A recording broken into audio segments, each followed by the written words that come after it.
Everyone, good morning. Welcome to my channel totally confused. আজ হলো 31 December আর আজকে আমি চলে এসেছি পিকনিক করতে। এই হচ্ছে আমার পিকনিক স্পট। তো প্রথমে এখানে আমি নেমেই চারিদিকটা ঘুরে দেখেছি। এই পিকনিক স্পটটা আমার সত্যি খুব সুন্দর লেগেছে।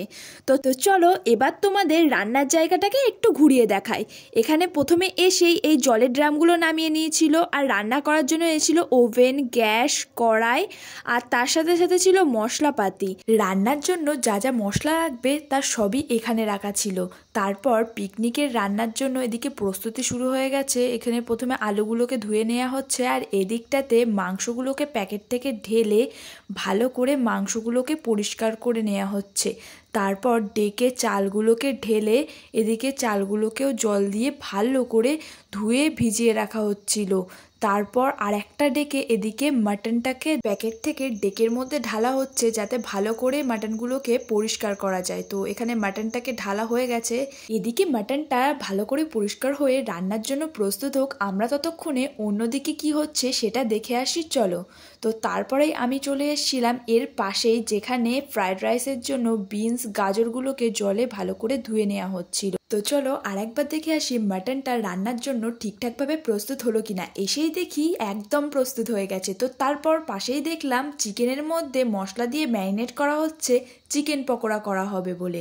এক এক করে সব মশলা দিয়ে তারপরে হাত দিয়ে ভালো করে মেখে ম্যারিনেট করে নিল। চিকেনের মধ্যে আদা রসুন বাটা, কর্নফ্লাওয়ার, হলুদ গুঁড়ো, লঙ্কা গুঁড়ো, বেসন এই সব কিছু দিয়ে ভালো করে ম্যারিনেট করেছিল। আর হ্যাঁ, এর মধ্যে গোলমরিচের গুঁড়োও দিয়েছিল। তারপর হাত দিয়ে ভালো করে মেখে ম্যারিনেট করে নিয়েছে।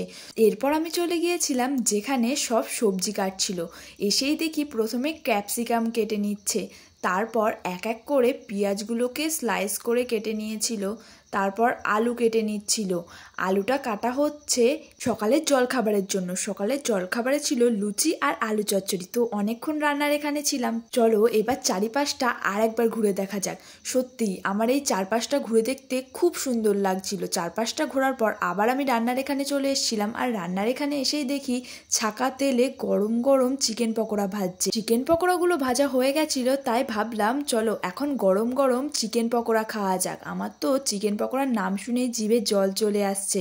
ছাকা তেল থেকে গরম গরম চিকেন পকোড়াগুলোকে তেল ঝরিয়ে হাতায় করে এখন ডেকে রাখা হচ্ছে। সব চিকেন পকোড়া নামানো হলেই এক এক করে সবাই প্লেট নিয়ে চিকেন পকোড়া খাবো। তো চলো এখন ওদিক থেকে চিকেন পকোড়া খাওয়ার জন্য প্লেট নিয়ে আসা যাক।